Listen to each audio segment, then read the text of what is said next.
بسم اللہ الرحمن الرحیم۔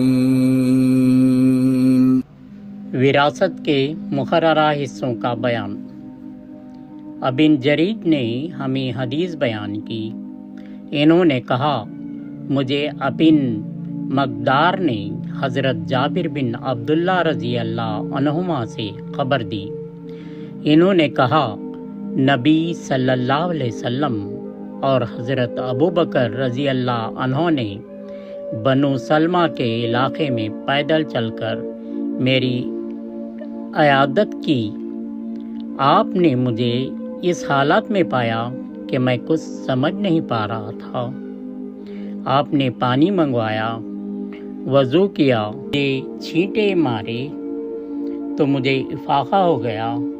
میں نے کہا اللہ کے رسول، میں اپنے مال میں کیا کروں؟ تو یہ آیات نازل ہوئی، اللہ تمہاری اولاد کے بارے میں تاکیدی حکم دیتا ہے، مرد کے لیے 2 عورتوں کے حصے کے برابر ہے۔